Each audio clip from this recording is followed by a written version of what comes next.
So, what's up? What's up, Pastor Keion? What is we gonna do with you? Okay, so from however many months ago, hush hush, snapping your fingers, all that, right there, huh? Like, okay, name, come to find out, her name is Natalie. The Pastor Keion was abusing his power of control. You know, some people just want to be in power. Some people just want to be narcissistic. Some people just want to go viral. Some people just want to get the money by whatever means necessary. Some pastors, ministers, evangelists, people that say they are called, they want to be in with the so-called T.D. Jakeses of the world, the McClendons of the world, the Noel Joneses of the world, the Paula Whites. Peter Popoff still exists. What Jimmy Swagger been up to? Or, oh yeah, he got a son now. I'm just saying, them are some of the so-called greats that did exist at one time. Oh, let me not forget Creflo, who really had to come to meet in moment with Jesus to talk about how he had no business cashing in. But it's interesting how when Pastor Keion did go there with that woman to quiet her down who was crying out. Now, we don't know. I don't know. I'm not a doctor if she was really like in the spirit and crying out and having a moment to just weep about something personal to her. We don't know what's going on in each other's minds, thoughts, hearts, what we're carrying, when we're coming to church, why we're there, if we're there for deliverance, what burdens are we taking there, what are we trying to be delivered of. But the way Pastor Keion did it this time, come on, let's see if this go viral. I bet you wanted to, so your book could possibly go viral. Well, what's in the book? What's being talked about? Did you and Shaunie ever decide to have a sit down with Miss Natalie to talk about what is going on and how the church, you all may be of help? I doubt it, because Shaunie come off like ain't nobody touching the hem of no type of garment that she got on. Like, get thee behind. I am the first lady, and I like to whip my hair back and forth like this. So you have Pastor Keion calling the woman up and apologizing to her. Come here. Natalie, give me a hug. I'm sorry.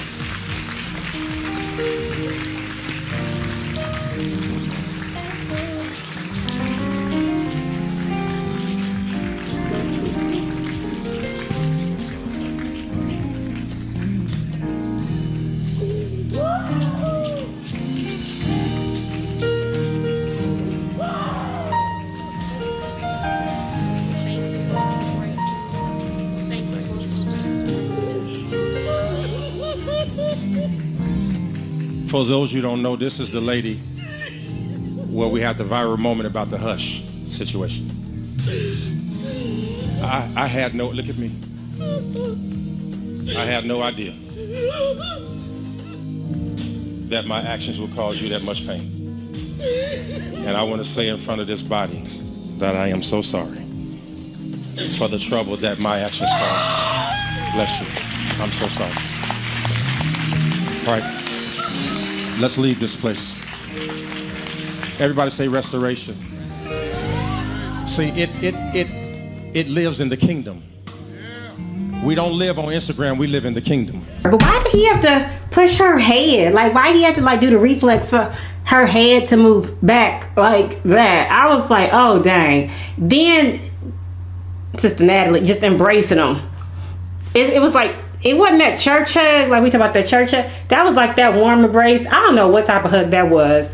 Then you got, I guess, the man who helps around the church and watching Pastor Keion's every move, wiping his head, you know, nonstop of the sweat.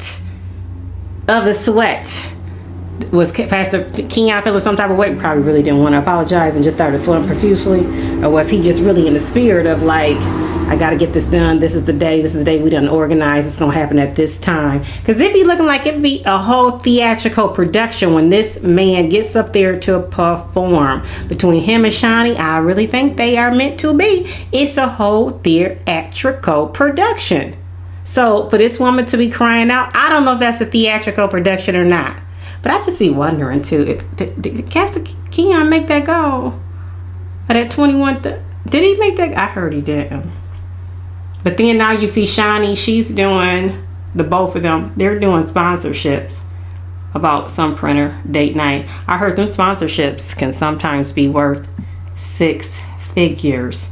In other words, ain't nobody pocket watching, but they got the money. They know how to get the money.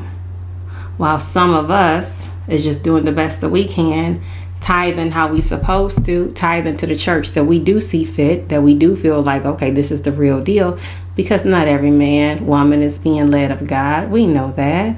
Is we really out here practicing the word for ourselves, reading the Bible for ourselves, dotting the I's, crossing the T's, precept upon precept, line upon line, or is we just going with the flow because that happens to be the in-style church?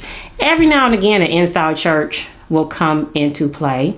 Then the next church will come in. Then you'll be hearing this name and that name. But one thing about life, when you get tied up and you're not being real and you following the leadership, under the leadership of someone who's not real, they teaching you the game. If you can't get on TBN no more, that ain't what it is. This is how you build your own. But at the same time, somebody's getting a kickback somewhere. I'm not saying that this is the case that's going on with Pastor Keion. But there is a game that's being taught for generations to come on how to get money. Money cometh. You know, with so many sayings coming up. Watch this, watch this, watch this. Listen, listen, listen, listen, listen. Then bringing in so-called alleged financial advisors to be able to give more money to the church or feeding money into their pockets. It's such a game in so many ways. And now this show of having this woman come up, it seems scripted. It seems like a show. I mean, anytime you see some pastors praying for people and saying, I feel somebody is in here with this going on. Somebody's been diagnosed with this. Somebody just supposed to have a surgery, but you about to come up off that cane. Next thing you know, they throwing that cane, they walker all around like, wait a minute. Did you have a talk with not only God, but your doctor too that declared you? Did you get that x-ray read to you that everything has been mended? So much seems such like a game. But see, Pastor Keion, he received a lot of backlash for what he did to that woman. Hopefully he can move forward. Hopefully he did have sincerity behind that, because it seemed like things just started to trample out of his control, that he had to go ahead and apologize, because he honestly seems like the type that ain't too quick to apologize. But him and Shaunie, they are definitely a team. I see it. I'm calling it out. So I just still think sometimes people can just give too much power to other people. People, learn to be leaders of your own life. I understand, when we have people that, we do follow as far as who's been called. But look, when that calling is getting a little shaky, stop being so doggone blind to just be blind, letting the blind lead the blind. That's all I'm saying.